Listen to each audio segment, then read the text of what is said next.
Oh là là, je me suis trouvé un super gîte. J'aurais bien passé la matinée à me reposer. Et là, je vais vous emmener dans un coin. C'est les Gorges du Tarn.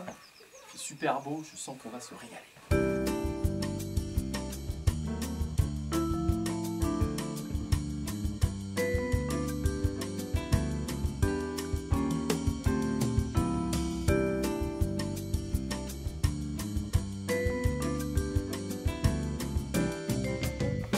Bon alors le départ de cette randonnée, c'est le charmant village de Liokous, qui est tout en calade, tout en petite terrasse.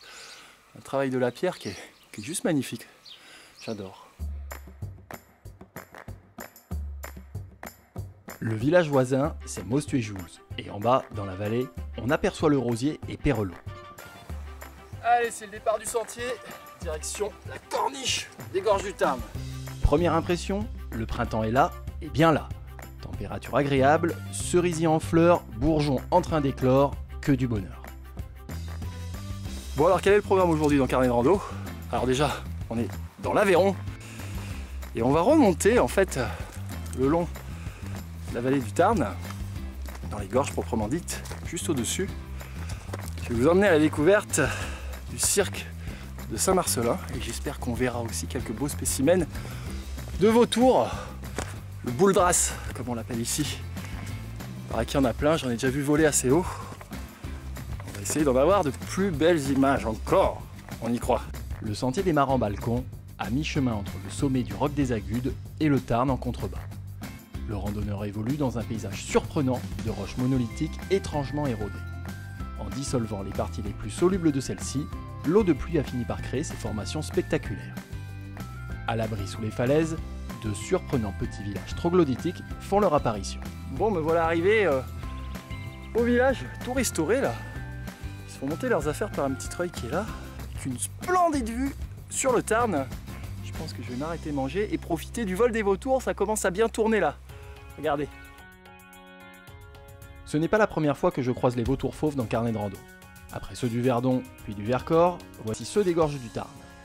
Éradiqué définitivement en 1940, le vautour fauve fait l'objet d'un projet de réintroduction ici, dans les gorges, dans les années 70. Il faudra attendre près de 10 ans pour qu'il devienne viable. Aujourd'hui, la colonie compte plus de 200 individus. Je reprends ma visite du hameau des Glazines, dont on devine encore les terrasses agricoles. La dernière habitante, une vieille dame, a habité ici jusque dans les années 60.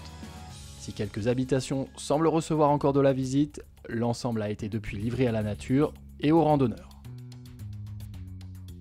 Profonde de 400 à 600 mètres, les gorges s'étirent sur 53 km entre Quézac et le Rosier.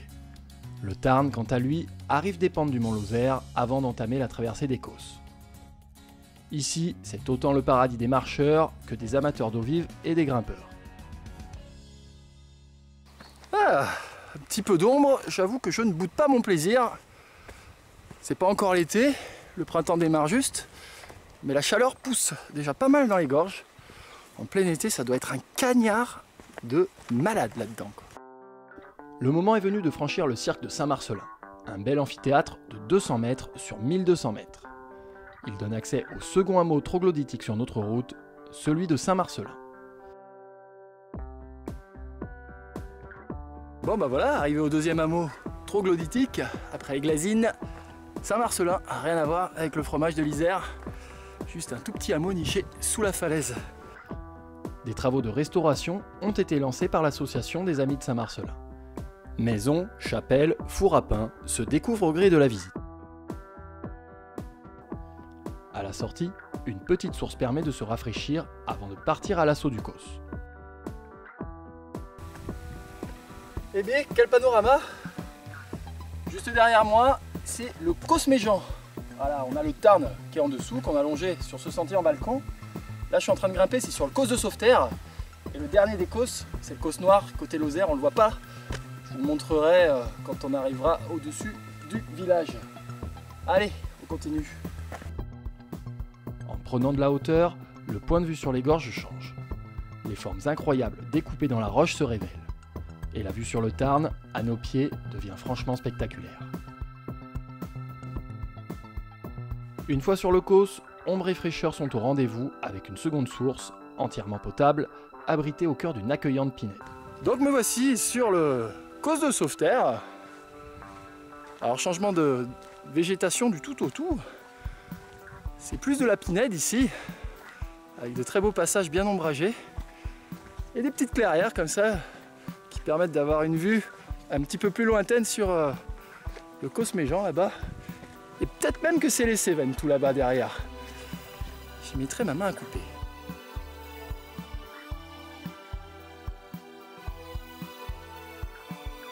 Le moment de la descente se profile. L'itinéraire se fraye un chemin à travers le ravin des Malaines qui baigne dans l'agréable lumière de fin de journée. De belles vues sont encore à découvrir vers le Causse Rouge à l'ouest et même jusqu'au viaduc de Millau. En bas du sentier, sous les beaux rochers qui abritent la Via Ferrata, le randonneur ne tarde pas à retrouver Liokus. Liokus, terminus de cette randonnée. C'est ici que s'achève donc cet épisode de Carnet de Rando. Alors moi j'ai vraiment apprécié cet itinéraire sur les corniches du Tarn. Il y a vraiment des belvédères exceptionnels à découvrir sur le pays des Causses. Pour votre information, les infos sur cet itinéraire, ça se passe sur le www.carnetderando.net. Vous pouvez également retrouver le descriptif de cette randonnée sur le topo guide de l'AFF Randonnée, l'Aveyron à pied, avec 50 autres promenades dans ce très beau département. Nous, on se retrouve prochainement pour un autre itinéraire en Aveyron. Ça devrait être normalement à Najac. D'ici là, bonne soirée à toutes et à tous et bonne rando. À bientôt.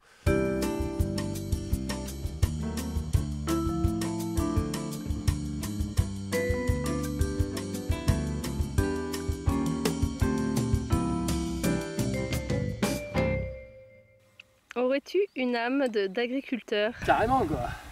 Là je pense que je vais tout de suite aller m'occuper des carottes. Je vais prendre le motoculteur. Mais ils sont fous, c'était des animaux qui tractaient ça quand même. N'effrayez pas quoi, c'est quand même pas des êtres humains qui faisaient ça quoi. Peut-être ma belle-mère.